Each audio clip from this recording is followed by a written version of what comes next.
Bonsoir et bienvenue pour ce mercredi soir et toujours notre étude dans cette lettre qui Paul écrit à l'église d'Éphèse, le chapitre 6, et à partir du verset 10.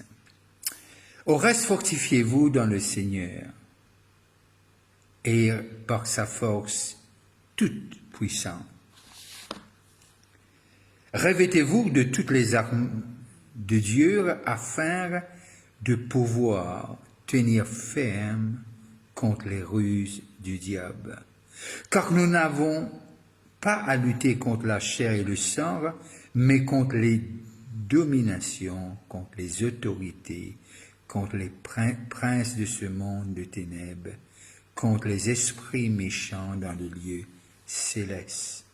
C'est pourquoi, prenez toutes les armes de Dieu afin de pouvoir résister dans les mauvais jours et tenir ferme après avoir tout surmonté. Que Dieu bénisse la lecture de sa parole, que Dieu bénisse ceux qui peuvent nous de l'étranger et ceux qui peuvent nous localement. Au reste, fortifiez-vous dans le Seigneur.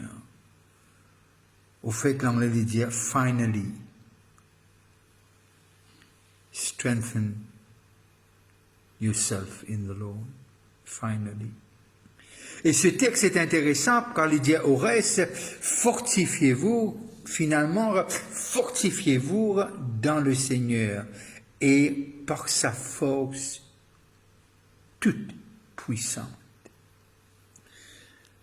Et là, il fait nous penser, il fait nous réfléchir, il fait nous amener nous avec quelque chose qui nous entendait, qui est vraiment un te pénal pour faire rien maintenant quand tu es chrétien et tout est correct, tout fait faire. Mais pour l'écrire à une jeune église, il dit comme ça, fortifiez-vous dans le Seigneur et par sa force toute puissante. Bien qu'il nous finisse racheter, nous salut complet, nos rédemptions a été payée pour, la grâce de Dieu a abondé, nous finissons passe de la lumière, du ténèbre à la lumière, nous tiens dehors de Christ, maintenant nous en Christ, nous tiens aveugles, maintenant nous trouver, nous tiens dans le premier Adam, maintenant nous dans le second Adam, le premier Adam, quand le péché finit rentrer, le second Adam, par qui la grâce et la rédemption finissent rentrer, et là nous trouver, tout ça finit de faire. Mais Paul dit, au reste, fortifiez-vous dans le Seigneur et par sa force toute puissante. Et là, on arrive à comprendre quelque chose de ce que Paul puis envire qui nous arrive, que l'Église arrive à comprendre de ce que est la force disponible et nous connaissons la Pentecôte, que l'Esprit de Dieu est descendu et que Paul dit à plusieurs reprises, est-ce qu'ils n'ont pas connaître que vous êtes le temple de l'Esprit. Et que cette même Paul dit, je puis tout par celui qui me fortifie. Si Dieu infini accomplir tout l'eau la croix. C'est une question. Qui fait nous besoin encore combattre le bon combat de la foi, comme le dit Paul? Si le combat à la croix dans l'évangile de Jean, il dit c'est fini, cette voile déchirée, le Père réconcilier le monde avec l'ire et à travers le sacrifice de son Fils. Et là, on arrive à comprendre Paul dire finally, au reste. L'anglais dit finally. Fortifiez-vous. Alors, se fortifier dans le Seigneur et par sa force tout puissante, c'est la responsabilité, pas de Dieu, non, c'est la responsabilité des membres de son corps. Est-ce qu'il me veut dire par là nos rédemptions pas complètes? Non, il n'y a rien à faire là.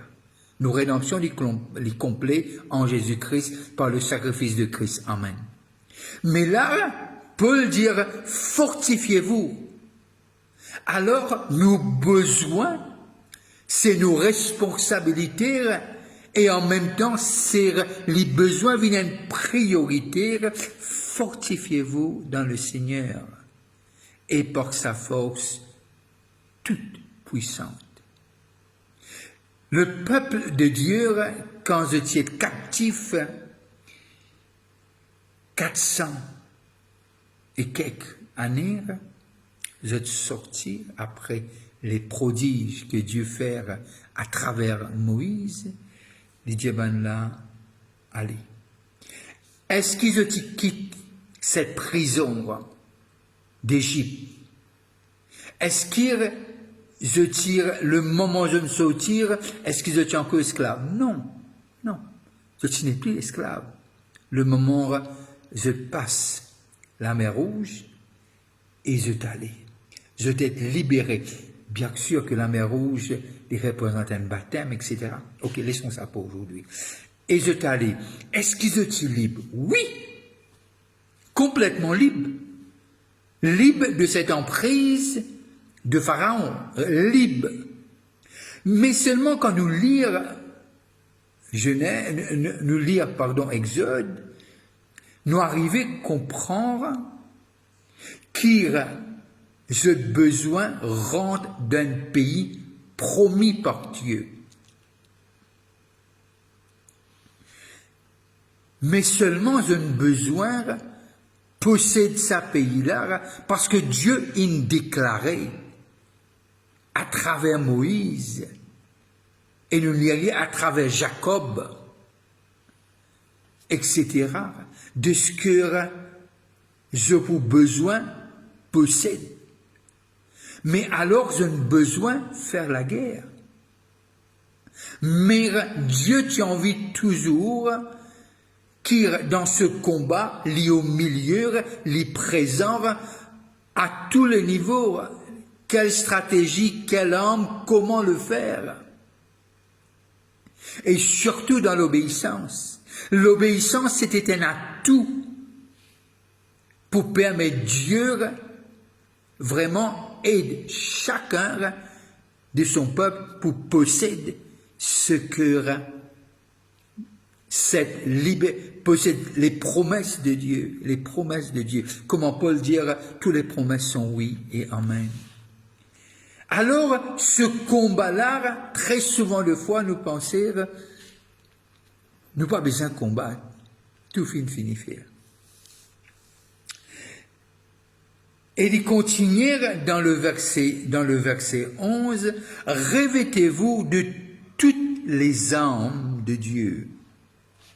Est-ce que c'est bonnes armes pour qui nous capables gagner bonnes armes physiques, bonnes armes, mais les servir bon exemple d'un armure romain, de ce qu'il y servit. Et ça, nous trouve ça après. Mais lui dire, c'est nos responsabilités. Revêtez-vous de toutes les armes de Dieu, afin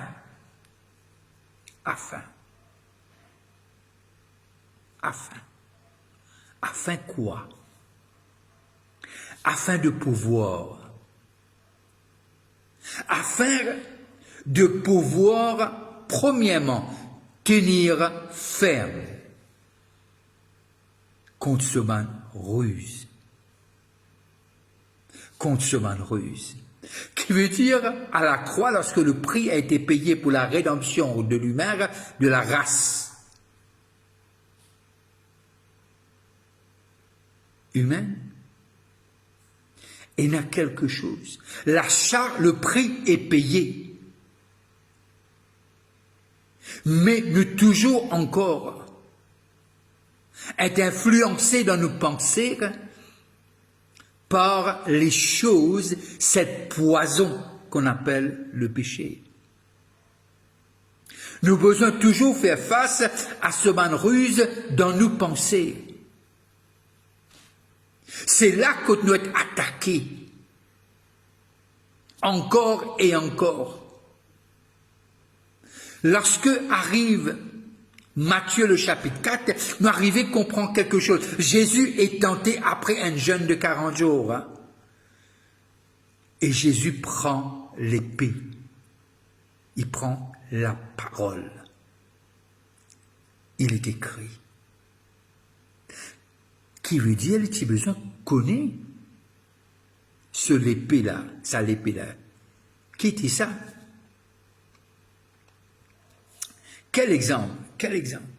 Et pour nous capables de comprendre ces deux versets-là, laisse-nous aller un petit cours dans le chapitre 3 et le verset 14 à 21 de cette même lettre, écrit pour les Éphésiens et pour nous aujourd'hui, mais simplement nous arriver à comprendre que Paul puis amène cette église et que Paul puis amène cet argument du chapitre 6 et à partir du verset 10. Au fait, déjà il finit de faire l'introduction avant dans les doctrines fondamentales. Et voilà qu'il dit dans le chapitre 3 et le verset 14. À cause de cela, je fléchis les genoux devant le Père, duquel tire son nom toute famille, dans les cieux et sur la terre, afin qu'il vous donne, priez pour les Éphésiens, afin qu'il vous donne, nous, selon la richesse de sa gloire, acquis à travers l'obéissance jusqu'à la croix, afin qu'il vous donne, selon la richesse de sa gloire, d'être puissamment fortifié, par qui? Par son esprit, capital, l'hypothèse du Saint-Esprit, dans l'homme intérieur. Est-ce que vous pouvez dire, nous tous nous un peu là, nous avons des personnalités, il est cause de l'homme intérieur, nous ne ça longuement avant. Mais simplement, il peut faire nous connaître qu'il a ce côté esprit, bien qu'il nous croire, l'âme est tripartite, l'âme, l'esprit et le corps, qui veut dire nous l'esprit finit racheter et à l'intérieur de nous dire Abba Père par l'esprit qui demeure en nous. Maintenant, Paul dit, mon prière, mon cabos, mon genou, mon prière, afin qu'ils soient capables de connaître, selon la richesse de sa gloire, d'être puissamment fortifiés par son esprit dans l'homme intérieur, en sorte que Christ, cette nouvelle nature qu'il y peut causer, en sorte que Christ habite dans vos cœurs par la foi, afin qu'étant enracinés et fondés dans l'amour, parce que l'Esprit de Dieu, c'est l'Esprit d'amour, Christ est amour, Dieu est amour, vous puissiez comprendre. Pour nous capables de comprendre, vous êtes enracinés. Lorsque nous enracinés, je retourne vers le texte, verset 17 du chapitre 3, en sorte que Christ habite dans vos cœurs par la foi, afin celle qui fait nous triompher de ce monde selon Jean, l'épître, c'est notre foi qui fait nous triompher. Afin qu'étant enracinés et fondés dans l'amour, qui veut dire quelque chose qui distingue nous par l'amour dont vos actes sont empreints, le monde saura que vous êtes mes disciples. Toujours dans Jean, l'évangile de Jean, vous puissiez comprendre avec tous les saints. Quel est, lorsqu'on est enraciné et fondé dans l'amour, virgule, vous puissiez comprendre. Pour nous capables de comprendre, nous avons besoin d'ancrer. Dans quoi? Dans la parole. La parole, selon Jean, c'est quoi? Au commencement de la parole est avec Dieu, la parole se fait manifester chair, la parole a un nom. Il s'appelle Jésus. Et là, lorsque nous vraiment, il habite en nous, et nous enracinés dans l'amour, agapé, pas de content, moi, je suis content, toi, non? Je suis content parce que Dieu est content, mon premier. Dieu a tant aimé le monde, il a tant aimé le monde, il a donné. En aimant Christ, nos besoins donnent l'amour aux autres. Moi, je peux dire accepter ce caprice. Non. Mais nous comptons ça. Nous comptons ça. Afin qu'étant enracinés et fondés dans l'amour, vous puissiez comprendre la compréhension divine de nos positions. Et c'est une position acquise par grâce. Acquis par grâce à travers le sacrifice de Jésus-Christ. Acquis par grâce. Sauvé par grâce. Racheté par grâce. Oh, quel texte!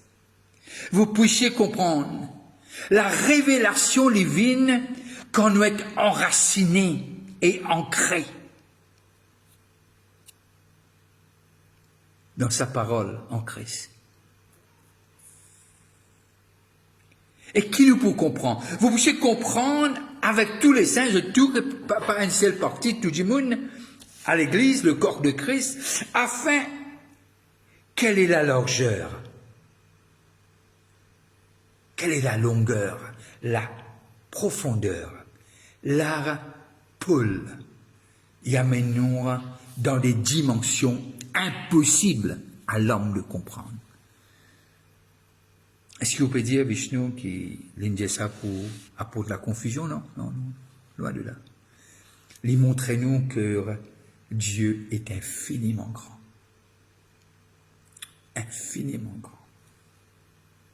Et connaître, les dire comprendre, toujours le chapitre 3, le verset 19, connaître, enraciner, comprendre, connaître quoi? L'amour de Christ, qui surpasse toute connaissance. En sorte que vous soyez remplis jusqu'à toute la plénitude de Dieu. La volonté de Dieu, la provision que Dieu finit faire, c'est qui nous pas vide. Ce qui ne pas vide, mot pas vide, nous pas vide. C'est pour cela. C'est pour cela. Le chapitre 5, le verset 18. Le chapitre 5, le verset 18. Ne vous enivrez pas de vin. C'est de la débauche. Soyez au contraire remplis de l'esprit. Lorsque les rencontres la femme samaritaine, si je ne me trompe pas, le chapitre 4 de Jean, j'ai dit, tu connais même que ça puis demande-toi à boire, tu peux demander. Puis j'ai dit à un moment donné, les torrents d'eau pour jaillir. Et le chapitre 3 d'Éphésiens cause, rempli jusqu'à toute la plénitude de Dieu. Oh, à celui qui peut faire, par la puissance qui agit en nous, pas qui peut agir, et à celui qui peut faire, par la puissance qui agit, présent en nous, infiniment au-delà de tout ce que nous demandons ou pensons. Et il termine le verset 21 du chapitre 3. À lui soit la gloire dans l'Église, en et en Jésus-Christ, dans toutes les générations, au siècle des siècles. Amen. Je retourne dans notre texte du chapitre 6, le verset 10. Au reste, fortifiez-vous dans le Seigneur et par sa force toute puissante. Revêtez-vous de toute âme, de Dieu afin de pouvoir tenir ferme contre les ruses du diable. Quand nous n'avons pas, premièrement, nous dit, nous avons besoin de lutter contre les ruses, qui veut dire il n'y a pas de ruse qui peut faire nous être attaqués. Je prends congé de vous sur ce mot et on va rester en contact. N'oubliez pas, notre réunion dure jeudi soir à 7 h et aussi notre réunion du dimanche à 10 h. Que Dieu vous bénisse et que Dieu, sa grâce abonde. Au fait, ce que je veux dire, que Dieu surprend avant la fin. Durant même votre sommeil, que Dieu vous surprend. Vous n'êtes pas n'importe qui, vous êtes spécial. Si vous passez à table, je vous dis bon appétit. Bye bye. Restez connectés. Invitez quelqu'un à l'église. Priez pour les églises à Maurice. Priez pour notre pays. Si tu as un moment, pense qu'on a tes prières. Bye bye. Et à la prochaine.